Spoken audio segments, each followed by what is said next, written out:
Assalamualaikum warahmatullahi wabarakatuh. Waalaikumsalam warahmatullahi Waalaikumsalam wabarakatuh. warahmatullahi wabarakatuh. Gimana nih kabarnya anak-anak pada sehat semua? Sehat, Pak. Pak. Oke, alhamdulillah kalau sehat. Sebelum kita masuk ke pembelajaran gitu ya, alangkah baiknya kita berdoa terlebih dahulu. Berdoa sesuai kepercayaannya dimulai. Berdoa tidak pernah selesai. Oke, kita lanjut ke absensi terlebih dahulu gitu. Yang pertama, Alana tadi udah izinnya ke Bapak gak masuk. Langsung aja selanjutnya ada Ari masuk. Hadir Pak. Oke, gimana sehat Ari? Kabarnya? Sehat Pak. Bapak sehat Pak. Alhamdulillah sehat juga. Bagus kalau sehat-sehat ya. Lagi musimnya pancaroba ya, cuacanya ganti-ganti terus gitu. Sekarang tuh. Oke, selanjutnya Julia hadir Julia. Hadir, Pak. Aku di bumi. Kamu itu filternya apaan? Kamu lagi terbang dari bumi? Iya, Pak. Aku lagi di luar angkasa sekarang, Pak. Iya. Wafi lagi di awan. Menyusul. Mau nyusul Julia. Aduh, anak-anak ini keren nih, udah pada bisa terbang. Oke, selanjutnya Risma hadir Risma. Hadir, Pak. Itu kamu lagi di mana itu? Ada di Bikini Bottom kamu? Iya, lagi berkunjung ke Squidward. Yang satu ada di langit, yang satu ada di laut. Aneh-aneh semua di sini. Oke, selanjutnya Wafi hadir. Hadir Pak, hadir. Oke, bagus. Yusri hadir gak ya? Oh, Yusri gak hadir. Yusri izin dah Pak. Oke, gak apa-apa izin. Soalnya Bapak kan nge-record videonya juga ya. Kalau mereka mungkin ada kendala atau segala macam, mereka bisa lihat recordnya gitu. Nah, oke, kita langsung aja masuk ke materi. Nah, kita sekarang mau ngebahas itu apa pengolahan citra digital gitu loh, di Citra Vektor itu. Oke, langsung aja next. Nah, ini ada beberapa konsep pembelajarannya yang akan kita pelajari gitu. Yang pertama ada pengertian, yang kedua ada format dan aplikasinya, ciri-cirinya, kekurangan, kelebihan, perbedaan aplikasi pengelola, tools pada aplikasi, dan pembuatan objeknya gitu. Oke, nah ini KD-nya ya, memahami citra vektor dan menyajikan data pengamatan terhadap citra vektor. Ini ada tujuan pembelajarannya, nanti kalian bisa baca sendiri ya. Oke, kita next aja langsung ke kontrak pembelajaran. Nah, di kontrak pembelajaran ini kalian diharuskan untuk on cam 15 menit di awal dan 15 menit di akhir gitu. Supaya Bapak tahu gitu kalian mengikuti pembelajaran Bapak gitu ya. Nah, di toleransi keterlambatan 15 menit gitu. Kalau udah lebih dari 15 menit, kalian boleh nih, kalau lebih dari 15 menit harus izin terlebih dahulu gitu ke Bapak, ada alasannya kenapa, nanti baru Bapak absen. Kalau nggak ada alasan tertentu, nanti Bapak alfain gitu. Selanjutnya, pengumpulan tugas nggak boleh terlambat ya, kalau terlambat akan mengurangi nilai gitu. Nanti pengurangan nilainya tergantung seberapa telat kalian gitu ya. Oke, selanjutnya yang pertama nih, di sini ada vektor dan bitmap. Sebelumnya ada yang tahu nggak perbedaan kedua gambar ini apa? Coba yang mau menyuarakan.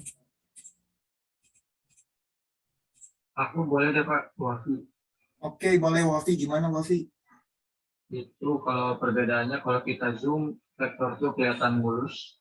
Sedangkan kalau bitmap itu kelihatan buruk. Iya, betul ya. Kalau vektor itu kelihatannya mulus ya gitu garisnya. Kalau di bitmap itu kayak kotak-kotak ya, seperti itu ya Wafi ya. Nah, kenapa begitu nanti Bapak akan menjelaskan. Oke, kita selanjutnya dulu. Nah, di sini ada pengertian citra vektor gitu. Nah, kata Nawafi tadi kan vektor itu garisnya itu terlihat mulus gitu ya, gak kayak bitmap gitu. Nah, itu tuh kenapa? Nah, itu tuh dikarenakan garis dari vektor itu dibentuk dari gabungan beberapa titik gitu. Nah, dari setiap pada vektor, nah itu tuh dia namain control point atau node. Nah, itu udah dari hasil hitungan matematika gitu. Jadi si hasilnya itu gak bakal pecah kayak bitmap ya. Oke, kita next. Nah, di sini ada format citra vektor ya. Yang pertama jelas ya gitu. Ada AI, ada CorelDRAW mungkin yang paling kalian familiar dengar gitu. AI sama CorelDRAW itu. Selanjutnya ada banyak juga format-format vektor, ada Corel Exchange, ada CGM, Computer Graphic Metafile, ada AutoCAD, ada Windows Metafile, ada Flash, dan juga ada PDF. PDF itu kalau di vektor, kalau dalam bentuk gambar itu maksudnya ke vektor ya. Makanya kalau mungkin kalian bakal ngeprint ke tempat printer digital atau printer apa gitu, di sana tuh pasti minta file formatnya tuh biasanya PDF ya. Nah, selain dari ke 8 ini mungkin masih ada SVG yang vektor itu, dan masih banyak lagi gitu format citra vektor itu. Oke, kita next.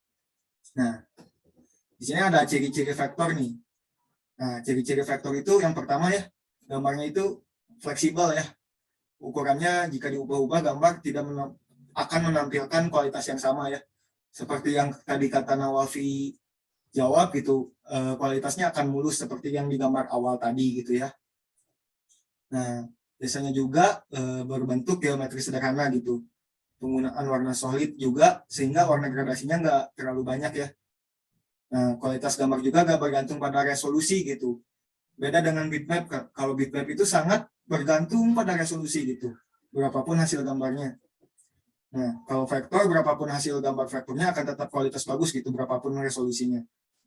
Kalau masih dalam bentuk vektor ya, kalau kalian ekspor jadi JPG atau PNG itu beda lagi, itu masuknya udah ke bitmap gitu ya. Nah, lalu cocok untuk logo gitu dan jenis desain yang mengenalkan bentuknya sederhana gitu ya. Nah, ini ada poin-poin pentingnya, scalable, ukuran gambar vektor mudah untuk diubah-ubah tanpa mengurangi kualitas ya, yang tadi udah Bapak bilang juga. Resolusinya independen gitu, bisa diatur sesuka hati gitu ya, mau digedein, mau dikecilin gitu. Nah, vektor juga sebenarnya nggak, kalau kalian pernah bikin atau mungkin kalian iseng-iseng di Adobe Illustrator atau di CorelDRAW gitu, kan biasanya itu ada kanvasnya ya, kanvasnya tuh putih kan ya. Nah, itu tuh sebenarnya kanvasnya tuh nggak putih gitu sebenarnya, tapi digambarkan putih gitu. Melainkan itu tuh si backgroundnya itu transparan gitu, masuknya bukan ke putih gitu. Jadi dianggap tidak memiliki background gitu. Jadi kalau kalian ekspor jadi PNG, jadi apa gitu, itu bakal transparan gitu si backgroundnya itu. Nah, selanjutnya seperti kartun ya, penggunaan warna gradasi menjadi semakin sulit. Maksudnya gimana Pak? Jadi kalau vektor ini kurang bagus untuk gambar realistis ya, jadi gak bisa real gitu, bagusnya itu buat kartun gitu ya. Nah, ini juga kurang bagus untuk foto realistis yang sudah Bapak jelasin gitu ya, karena gradasi juga sulit gitu buat sini. Nah, di sini ada beberapa kekurangan dan kelebihan vektor gitu. Ukuran file vektor juga biasanya relatif kecil gitu ya. Ketajaman gambar juga tidak berubah meskipun diperbesar gitu. Ruang penyimpanan objek juga lebih efisien, dapat dicetak dalam printer dengan resolusi tinggi. Nah, sedangkan kekurangan vektor tadi tidak bisa detail gitu ya, atau tidak bisa realistis seperti yang Bapak jelasin tadi, pewarnaannya juga bisa sempurna gitu. Sama kurang realistis gitu ya. Oke, kita next. Nah, bisa kalian lihat ya, ukuran vektor itu biasanya lebih kecil. Nih, kalian lihat yang CorelDRAW X7 nih.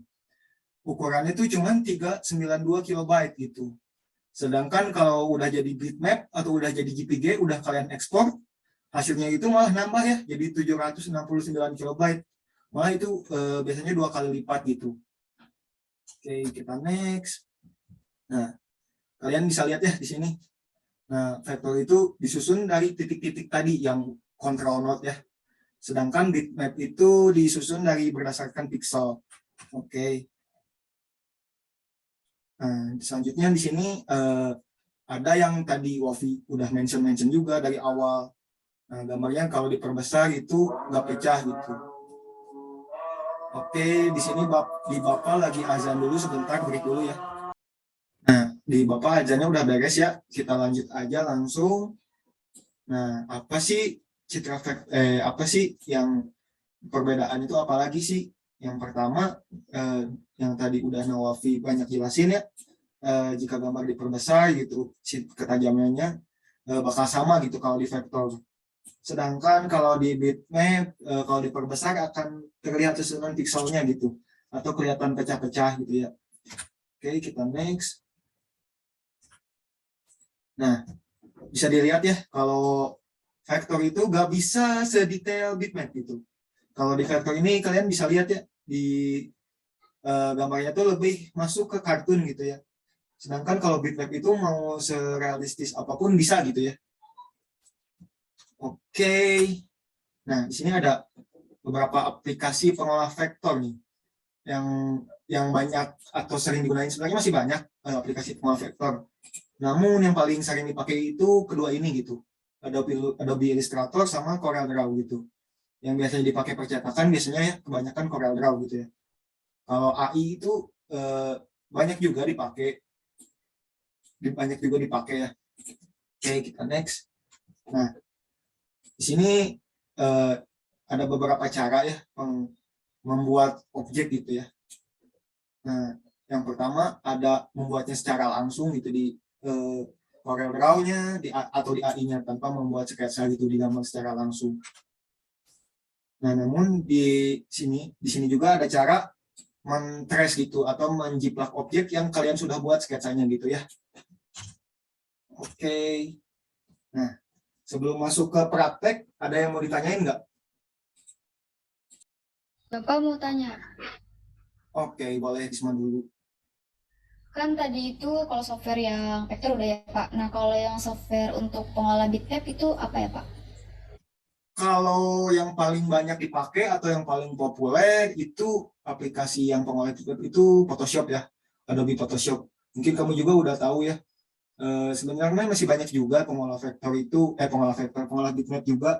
Di Corel juga ada yang namanya Corel apa gitu, lupa Bapak. Atau kamu bisa cari di website namanya Pixlr gitu. Itu juga salah satu pengolah bitmap gitu ya.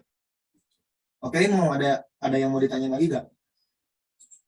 Cukup Pak, terima kasih. Oke, yang lain? Udah, boleh Pak, mau nanya. Oke, boleh. Wofi gimana Wofi? Ini Pak, jadi si vektor sama bitmap itu bagusan yang mana Pak? Oke, yang lain ada yang bisa jawab nggak? Bagusan mana katanya? Vektor sama bitmap. Julia bisa jawab nggak? Tadi apa-apa pertanyaannya? Bagusan mana vektor sama bitmap katanya?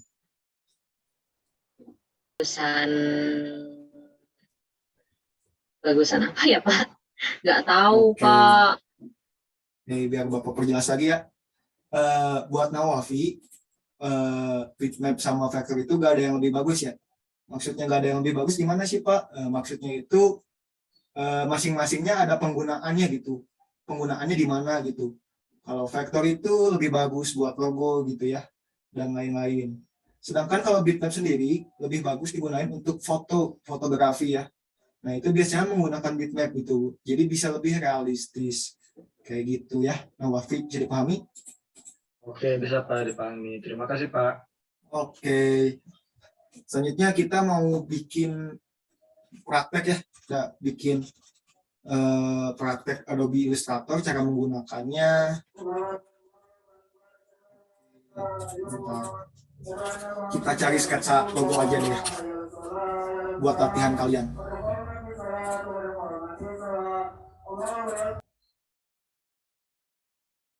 Nah, Logo Adidas Pak, logo Adidas. ini aja deh, biar dari sketsa beneran gitu ya. Copy Oke. image. Oke, kita langsung new ya, di sini file, new. Terus nanti bakal muncul new dokumen gitu kayak gini. Nah, di sini ada preset-preset ya. Mau kalian ukurannya berapa atau kalian bisa custom lewat sini ya. Nah, di sini juga ada color mode ya, RGB atau CMYK. Kalau RGB itu bagusnya buat layar ya. Kalau CMYK biasanya buat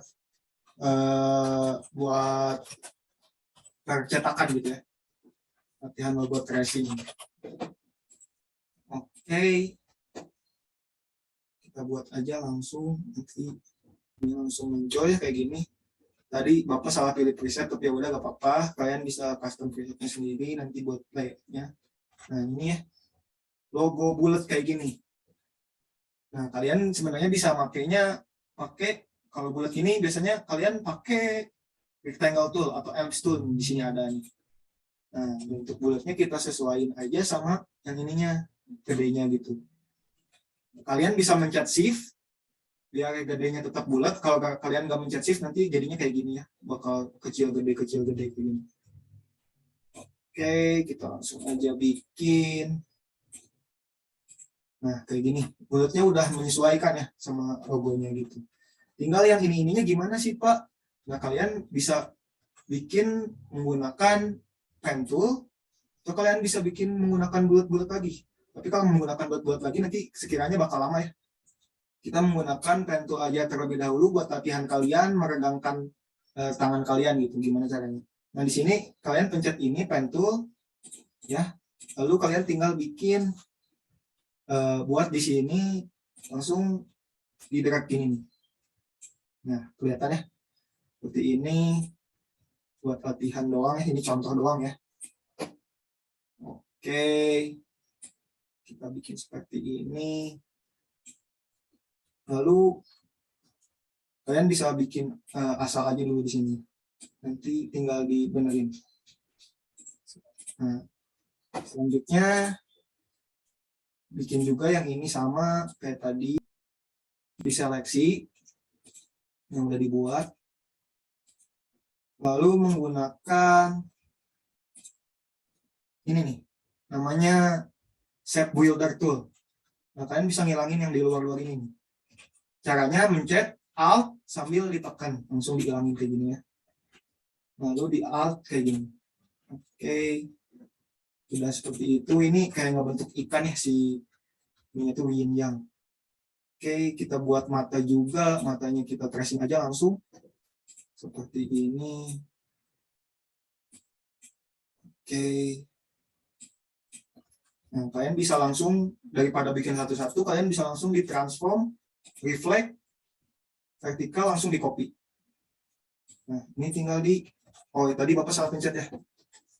Salah pakai direct selection tool, harusnya pakai selection tool yang biasa aja gitu. Nah, langsung transform, reflect, vertikal, langsung di copy. Nah, jadi seperti ini. Matanya tinggal sesuaiin lagi.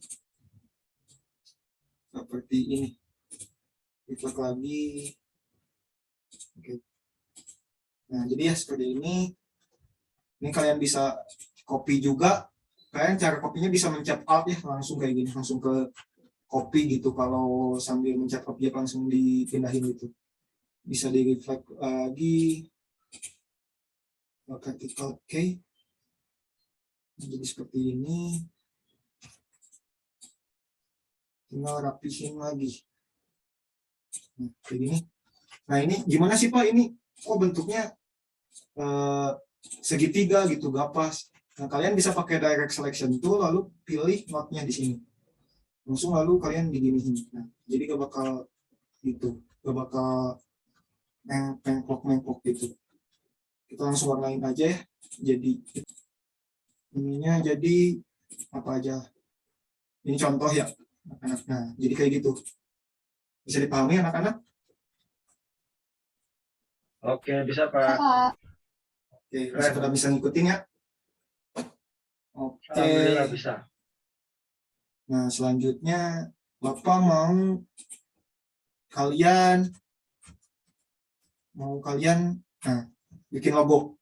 Nah, gimana sih bikin logo? Nah, kalian sebelum bikin logo harus ingat ini dulu gitu. Prinsip logo yang baik itu biasanya gampang diingat gitu ya. Contohnya logo apa ya? Logo misalkan tadi yang kata Nawafi gitu, Adidas. Kalian lihat gitu aja langsung tahu, oh ini Adidas gitu ya. Karena itu tuh gampang mengetahuinya atau merecognize-nya gitu ya. Nah, kesannya juga harus dapat gitu, walaupun logonya mudah diingat atau simpel gitu ya. Nah, itu juga harus dapat kesannya gitu. Kesannya tuh elegan kah atau kesannya itu barang murah tapi berkualitas kah atau kayak gimana gitu ya. Kesannya itu beda-beda ya setiap logo. Nah, yang ketiga ada sederhana gitu.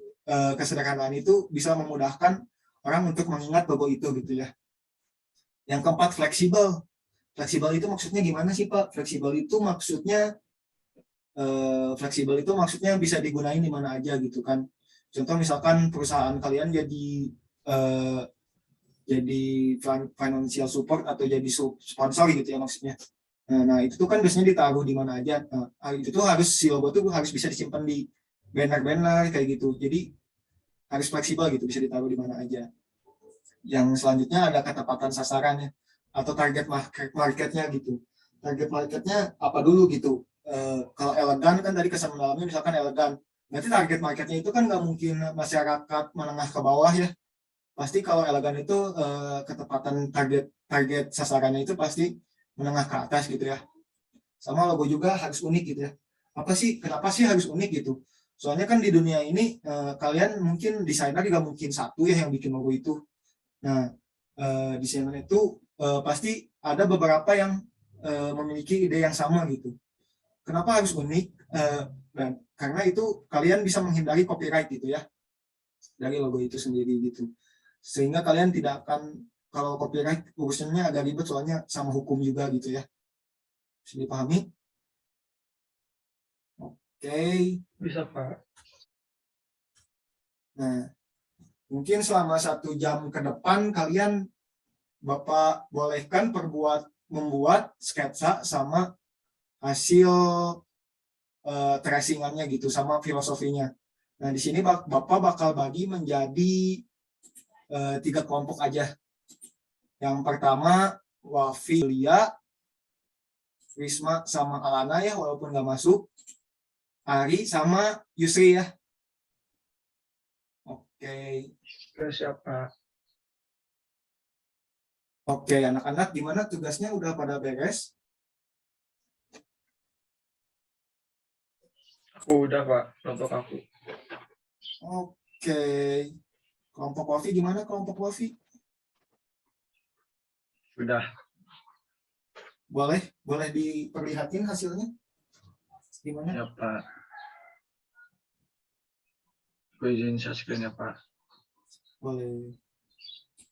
Nah ini, jadi dari kelompok aku jadi kita udah bikin sketsa, terus bikin logo type, dan bikin logogramnya juga. Jadi si logogramnya ini tuh dimodifikasi lagi dari si logo type-nya. Kita bikin logo buat produk minuman Bobati dengan nama Bubati.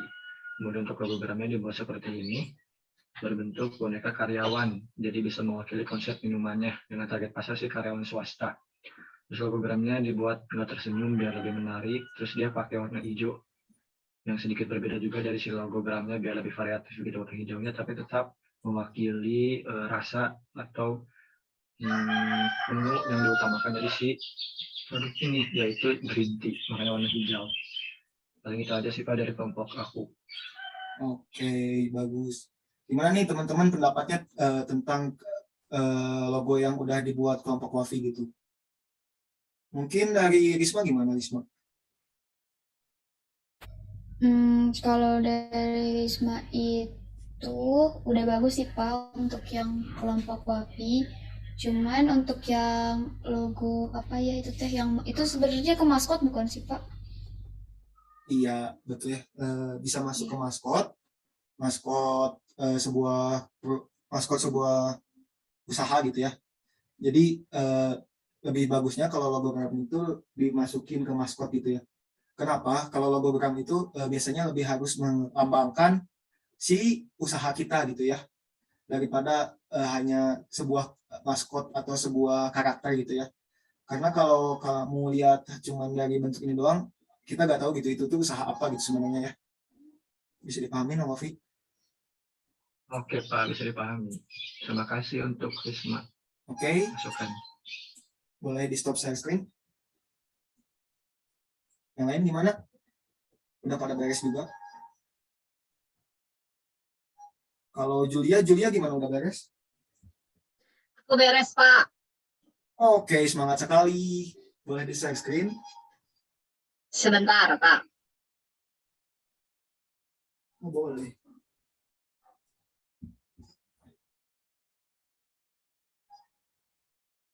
Nah, Pak ada nggak Pak? Udah ada. Silahkan. Oke, Bapak. Izin memaparkan tugas logo aku sama kelompok aku. Jadi di sini aku ada apa sih, batik.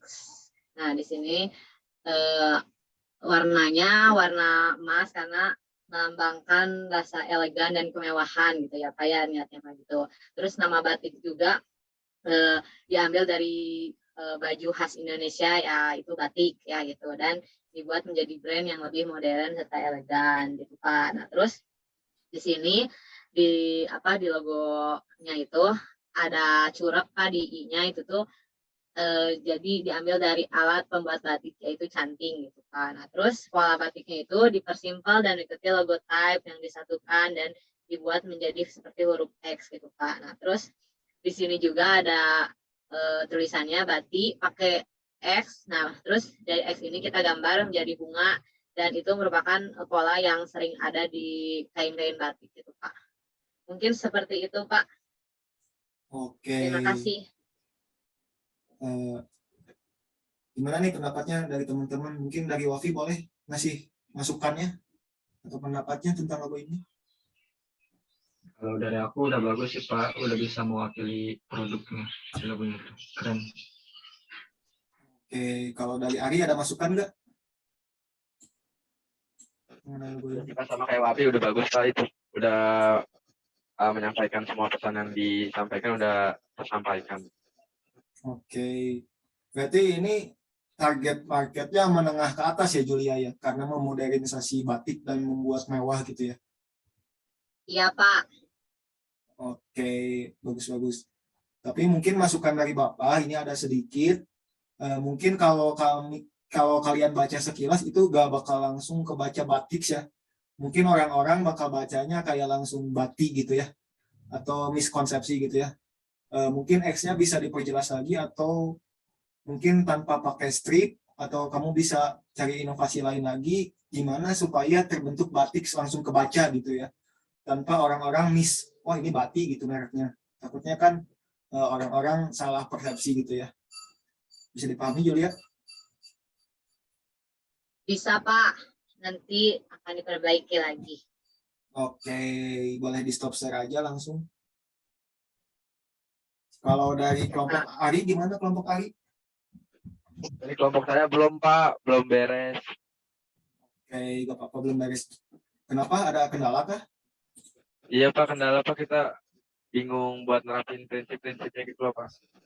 Sama kamu gak bisa diskusi ya, usernya juga gak masuk. Iya. Gak ada temen. Oke, bingung dalam nerapin prinsip-prinsipnya ya. Kamu harus nyari banyak referensi sih. Kamu mau usaha apa gitu ya, misalkan usaha makanan gitu ya, makanan apa sih ciri khasnya gitu, misalkan contohnya pedas gitu ya, ciri khasnya tuh mungkin pedas tuh merah gitu ya. Nah itu tuh bisa jadi nerapin prinsip yang tadi salah satunya unik gitu, sama tadi tuh unik sama mudah diingat gitu, sama kesannya mendalam gitu, karena wah ini tuh pedas gitu kesannya tuh ya, si logo itu tuh sesuai makanannya gitu. Bisa dipahami, nah Ari? Bisa Pak, berarti banyakin referensi ya Pak? Iya, betul sekali. Referensi itu sangat membantu untuk kalian membuat atau mendesain logo gitu. Dengan adanya, tapi ingat kalau ada referensi kalian jangan langsung tracing gitu, karena itu bisa mengalami copyright gitu tadi. Bahaya kalau kena masalah gitu ya. Oke. Nah, sekarang Bapak ada yang mau ditanyain lagi nggak sebelum masuk ke kesimpulan? Cukup sih Pak kayaknya. Oke, cukup. Kalau dari yang lain gimana? Cukup juga? Cukup Pak. Cukup, Pak. Ada yang mau mengambil kesimpulan nggak teman-teman di sini? Bisa Pak, katanya mau Pak. Gisma mau, gimana Gisma? Jadi tadi itu kan belajar citra vektor, gitu. Jadi ada vektor, ada bitmap. Nah kalau yang bitmap itu, kalau yang dia di zoom itu bakal pecah, kalau vektor itu bakal mulus. Nah tadi prakteknya itu bikin logo, cuman kelompok saya belum beres karena masih bingung prinsipnya. Tapi kata Papa Willy tadi teh prinsipnya tuh ternyata harus nentuin targetnya mau kemana gitu.